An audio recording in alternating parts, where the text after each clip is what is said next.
You, Kylie.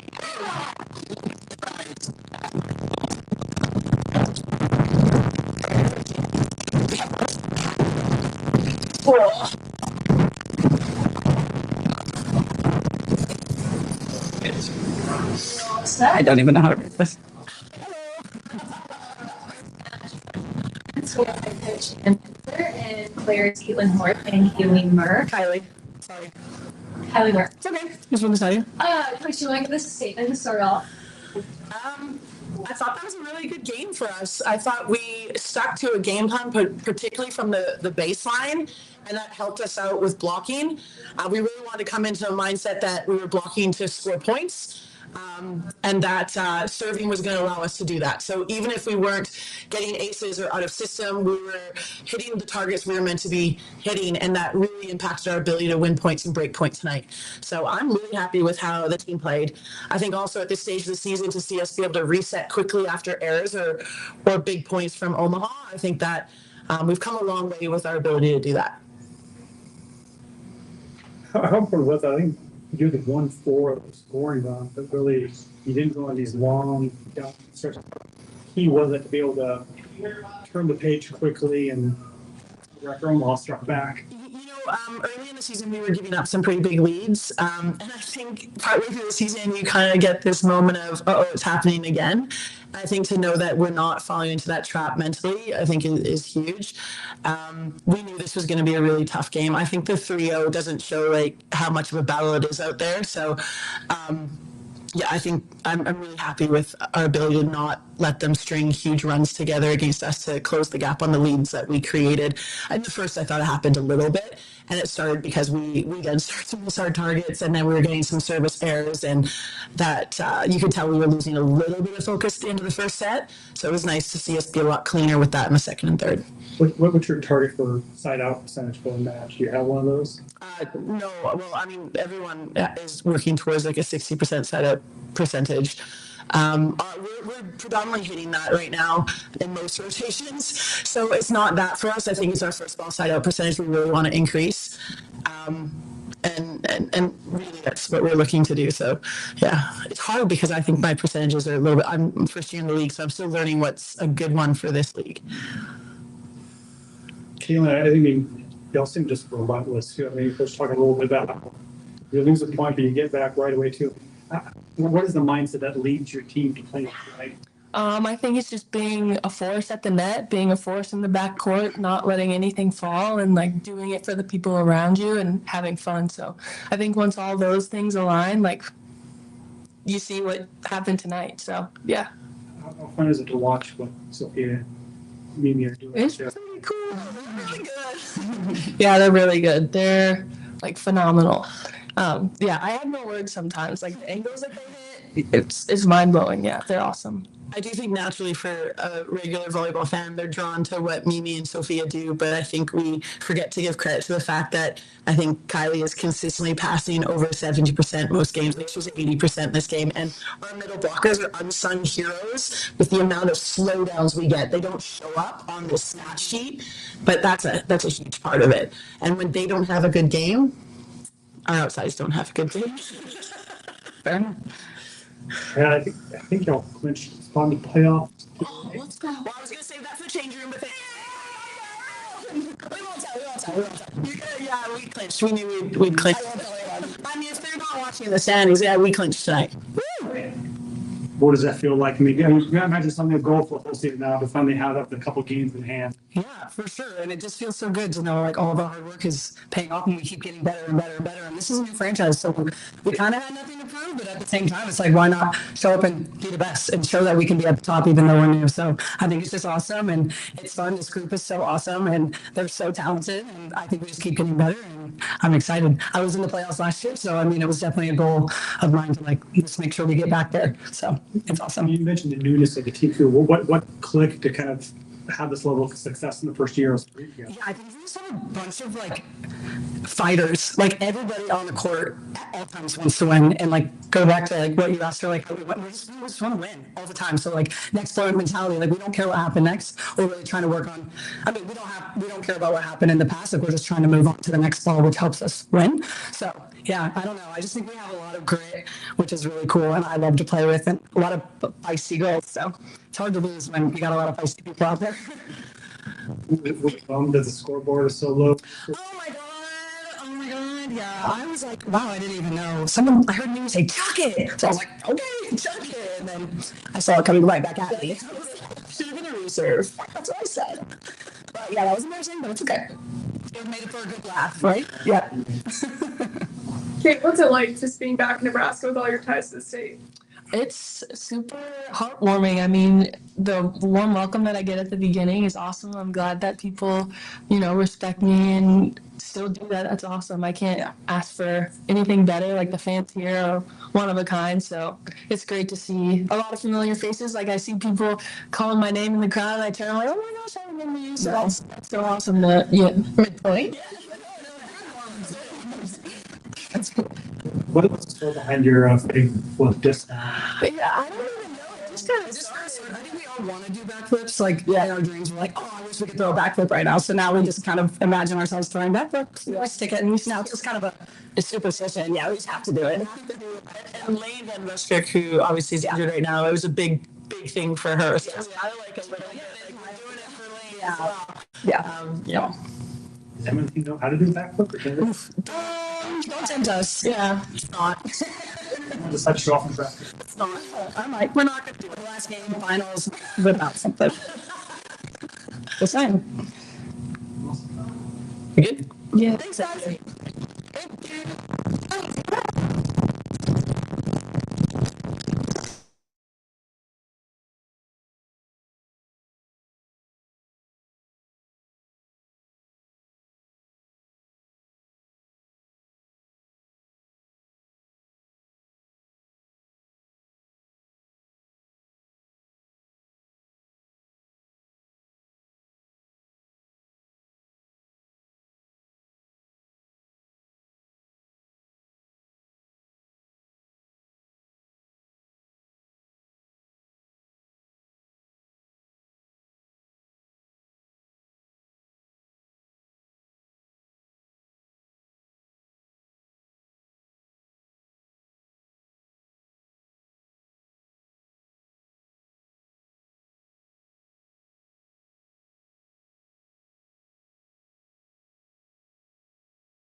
Joining us is our head coach Thomas Robinson, alongside center Brooke Mosier and libero Elena Obi. The Supernovas hosted 11,212 today, the 15th largest crowd in U.S. Pro Volleyball history, and the 21st crowd of 10,000 plus for the Supernovas, who now own all top 20 U.S. Pro Volleyball records. Elena today finished with a team high 13 digs, while Brooke had 15 helpers along with it. Thomas, if you could start us out with the general statements on your thoughts on the match, and we'll open up to questions. Yeah, I mean, starters, props to them. They're a really good team. They're in second place for a reason. Their two outsides are the best combination of outsides in the league. I think that showed tonight. Something about Diaz, she's kind of been our kryptonite a little bit. She seemed to put up really good numbers every time she's played us. So kudos to them. A lot of it's on our side. We talked before the match. Transition kills was a big thing. Going into set 3, they outkilled us in transition 20-9. Kind of what I told the team back in the locker room is just, to me, transition kills is how hard you want to work. They were outworking us. I felt like it got better there for a little bit in set 3, and then we just kind of went on some runs. I think we had 3 missed serves in a row. Of our 6 came in that third set. I think it was 6 that we had. So it was just timing things, and then roll shots, tips, junk that was falling, things that just aren't acceptable in our gym. So we got to put our head down, get back to work. We're still in it. We still have a shot. That's the fortunate part. After this, it wasn't a winner go home situation, but it definitely puts a lot more pressure on us coming into this away week. Thomas, they didn't have a lot of scoring runs too, but they just stacked up 2s and 3s. And how difficult is it when a team is citing out the rate they did, stacking points after day? Yeah, 20 kills, 15 kills, 18 kills was their breakdown. They don't allow teams to score off of errors, and that's something in the first 2 matches versus them we did really well, is we were earning our own points and we were going toe to toe with them. And so, the 1 or 2 slip ups that maybe they have, we were able to capitalize on. They were just continually going at it. We never really got them out of a rhythm, not feeling confident. Their lefts can really carry them. We talk about that. If they have to make that change with one of their lefts, putting them on the right, that's how you know you're causing trouble. Tonight, we just didn't allow them to feel any sort of pressure from our end. What is it like Vegas spin out that hair like that? I mean, then you think you have them down and they start doing the jump shots that helps us talking about what is it like? Yeah, I thought they did a really good job just mixing up their shots, like going deep, throwing some tips in, lane line, hitting sharp. So I thought our block did a good job throughout the match, just getting touches. But I think us on defense, we should have done better, just being stopped, not hesitating, and just like really outgritting them on defense. I think we were lacking that tonight. Brooke, what's kind of the urgency right now too? I mean, there's 4 games left in this regular season. Playoffs are still there. What's the urgency of the team right now? Yeah, I mean, we want to make playoffs, so I think that's kind of as urgent as you can word it. Making playoffs is obviously the end goal, winning's the end goal, so as much as we can put our head down and work on getting there, that's kind of just about as urgent as it can get. You seem to have some success late in almost every single set too. Is that when you're down by a couple of points too? Does that kind of free you up to play a little bit more aggressive, or what kind of allowed you to make runs late in the sets?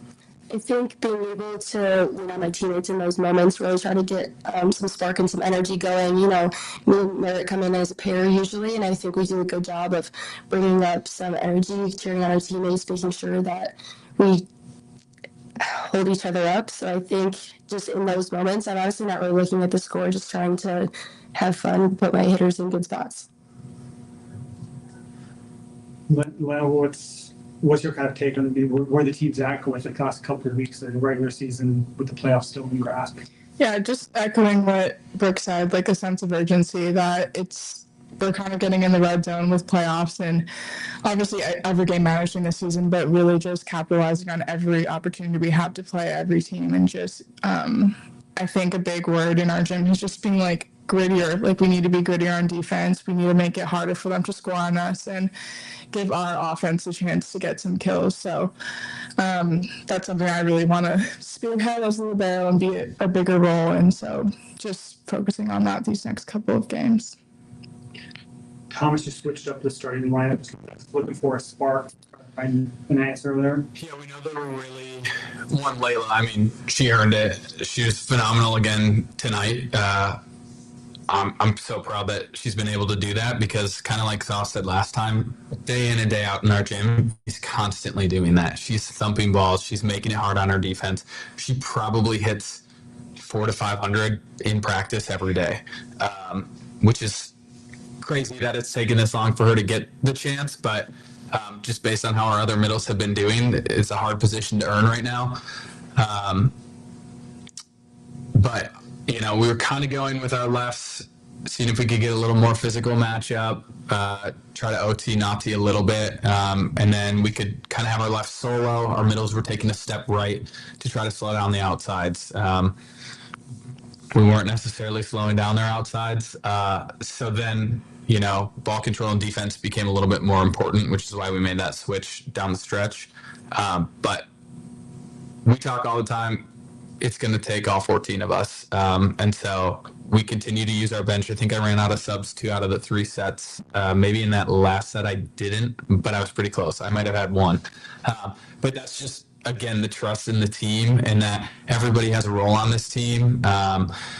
We're in such a unique position that we don't get 2, 3, 4 matches for them to kind of settle in on maybe my coaching style and it to be okay. This is a cutthroat portion of the season. So them just being able to have that buy-in and all in and continuing to do their job off the bench. I think our bench has become real game changers for us. That's huge to see as a coach. So yeah, we're going to put our head down and get back to work, and who knows what our starting lineup will be come Orlando. Brooke, like Jeff said earlier that now all top 20 largest pro crowds have been in here in Omaha. What's it like for you to play in front of this atmosphere all season? It's awesome to be able to see crowds like this. I mean, just having the fans cheer you on, even when you're maybe down a little bit, they still come and support us all the time. And it's awesome to be able to like run out from our tunnel and hear those cheers. It kind of gets you pumped up every single time. And hearing them after we get a good save or a good kill, this hearing, I think those fans, they just keep us going. What's kept this team just together throughout all the changes and everything this year? Is that directed towards me? Okay. Could be anybody. Oh, okay. I mean, I think we're all just so supportive of each other. No matter who's on the court, who's off the court, we're always, like me and Sydney, for example, we are each other's biggest supporters. No matter who's in, she's giving me advice, I'm giving her advice, letting each other know what's open, what we could do better, what we could change. And I think that's true throughout all positions. And even off the court, we hang out with each other. You can just tell there's so much love on this team. I think a big difference I've seen from other teams I've been on is the work we put in like off the court. I think that we have a lot of conversations. Obviously, there's been some crazy things happening this season, but I think we come together and have conversations and just get on the same page. And I feel like we've been pretty vulnerable with each other this season. And I think that's helped us just like grow bonds and just like grow closer and just come out on the better side of all the adversity thrown at us. Thomas, have you had any time to like soak in everything that's happening? I mean, you're really head coach for young, I would say, to be one in, I mean, a pro league like this. Have you gotten a chance to think about that? A little, not too much, honestly. I'm just trying to be what the team needs for me or like from me every single day. And so that's, you know, checking in with our leadership council. How do they feel practices are going? Do we need to kind of go a little more intense? Do we need to pull back on some things? I'm trying to keep things as smooth as possible kind of through that transition. Our scouts and all that is still run the same way. So not necessarily yet. I really want a win for this team. Like, to me, that means more than like an individual win, you know? And so for me, it's for the players always. So I'm excited for this away trip, another opportunity. Get a crack at Orlando, get a crack at Atlanta. I think, you know, they're both very physical teams. The parity in this league is unbelievable, and so it's going to be whoever can convert and put the ball down a little bit more. So yeah, I'll get a second maybe at the end of season, but right now I think it's just full steam ahead, whatever the team needs. Questions? Okay, thank you. Thank you. Thank you.